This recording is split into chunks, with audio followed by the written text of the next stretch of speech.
Have you ever encountered React and wondered about its capabilities? Look no further. React is a robust JavaScript library designed specifically for crafting user interfaces. With React, building complex user interfaces out of simple, reusable components becomes an absolute breeze. It is not just another library, it's a game changer in the world of web development. Born out of Facebook's creative laboratory, its maintenance is entrusted to both Facebook and a global legion of individual contributors and enterprises. The magic of React lies in its efficient way of updating and rendering components when data transforms. It empowers to concoct large web applications that can switch data without refreshing the page. This video is your comprehensive guide to the world of React, helping you demystify its principal concepts and teaching you to utilize it effectively. Are you ready to delve into the essence of React? Buckle up, because this is just the beginning. Now that you know what React is, you might be wondering, why should I use it? Well, let's dive into that. One of the primary reasons developers turn to React is for its efficiency. React is speedy. It creates a virtual representation of the web page in memory. And when the state of an object changes, React only updates that object in the real DOM, making it a highly efficient tool. But it's not just about speed. React is also incredibly flexible. Its component-based architecture allows you to build encapsulated components that manage their own state, then compose them to make complex user interfaces. This means you can reuse code, making your projects more manageable and your development process more streamlined. One thing that sets React apart is its rich JavaScript library. It simplifies the process of writing JavaScript, making it a more enjoyable experience. This is a big deal because JavaScript is one of the core technologies of the web, and anything that makes working with it easier is a win. Another reason to use React is its ability to create large web applications that can update and render efficiently. React allows developers to change data within their applications without having to reload the page. This is a significant advantage when it comes to user experience. Nobody likes waiting for pages to reload, right? Moreover, React is backed by Facebook, which means it's not going anywhere anytime soon. It's widely used and supported, and there's a robust community out there to help you when you get stuck. Lastly, learning React can open up new career opportunities. React developers are in high demand, and mastering this tool can make you a more attractive candidate in the job market. Sounds impressive, right? But how does it all work? Let's find out. In the heart of React's efficiency lies a concept called the virtual DOM. But what is this virtual DOM? The DOM, or Document Object Model, is a programming interface for HTML and XML documents. It represents the structure of a document and allows programmers to manipulate the content, structure, and styles. The DOM is the heart of any web page, but it's also notoriously slow when it comes to updates and changes.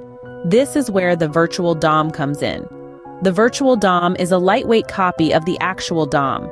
It's a big tree of JavaScript objects or nodes that map exactly to the real DOM. The magic of the virtual DOM is that it allows React to make changes to this copy instead of the real DOM. You see, when a change occurs in your application state, React creates a new virtual DOM to reflect those changes. It then compares this new virtual DOM with the old one. This process is called diffing. During diffing, React identifies what has changed between the old and the new virtual DOM. It creates a list or a diff of these changes. This diff is a minimum set of steps required to go from the old virtual DOM to the new one. Once React has this diff, it proceeds to update the real DOM. But here's the catch. Instead of updating the entire DOM, React only updates those parts that have changed. This selective updating is called reconciliation, and it's the secret sauce that makes React so fast and efficient. So, the virtual DOM is essentially a staging area for changes to the DOM. It allows React to avoid costly operations on the real DOM and instead perform these operations on a lightweight copy. This results in a smoother, faster user experience. The brilliance of the virtual DOM isn't just its efficiency. It's how it abstracts away the complexity of managing and updating the DOM, leaving developers free to focus on crafting their application's logic and functionality. Now that we understand the virtual DOM, it's time to learn about React components. Components are the building blocks of any React application, and a single app usually consists of multiple components. Now let's unpack what this really means. Imagine a city. This city is your React application. Just like any city, it's made up of different structures: houses, offices, parks, roads, and so on. Each of these structures has a specific function, and together they form the city. Similarly, a React application is made up of different components. These components, like the structures in a city, each have a specific function, and together, they form your application. Each component in React is a reusable piece of the user interface, or UI for short. Think of it as a Lego block. You can use the same Lego block to build a house, a car, or a spaceship. This is the beauty of components. They are reusable. You define a component once and then you can use it in multiple places, multiple times. Components can be defined in two ways in React. They can be JavaScript functions or classes. Don't worry too much about the difference between the two for now. Just know that both methods are used to create components, and the choice between one or the other depends on the specific needs of your application. Now let's look at how components are used in a React application. Each component encapsulates the HTML markup, the logic, and the styling that is necessary to render a part of the UI. When you want to display something on the screen, you simply render the component. Components can be nested within other components, which allows for complex applications to be built out of simple building blocks. This promotes a clear separation of concerns and makes your code easier to understand and maintain. In essence, components are the heroes behind the scenes of any React application. They are the ones doing the heavy lifting, making sure that your application functions as it should. Mastering components is key to mastering React, but there's more to React than just components, and we're just getting started. So stick around as we continue to explore the fascinating world of React. JSX is a syntax extension for JavaScript, and states are what make your components dynamic. Now let's dive a little deeper into these concepts. Imagine JSX as a magical bridge that connects JavaScript and HTML. This bridge allows us to write HTML-like syntax directly in our JavaScript code. It's like having the best of both worlds, making the process of writing React a lot more elegant and intuitive. Think of it like this: you're an artist, and JSX is your brush, letting you effortlessly paint HTML structures onto the canvas of JavaScript without the need to switch between different coding languages. It's a tool that lets you create complex UIs from simple components. But what about the colors for our painting? That's where states come in. In the world of React, states are crucial. They are what make your components dynamic and interactive. A state is like a data store to the component, holding information that may change over time.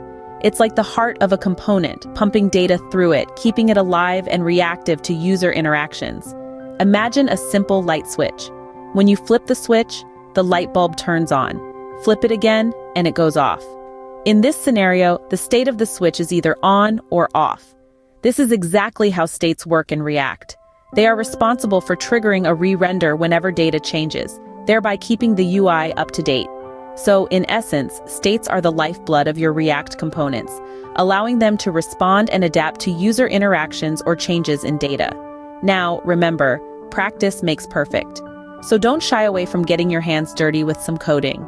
Start playing around with JSX and states. Create simple components, change their states, watch them come alive.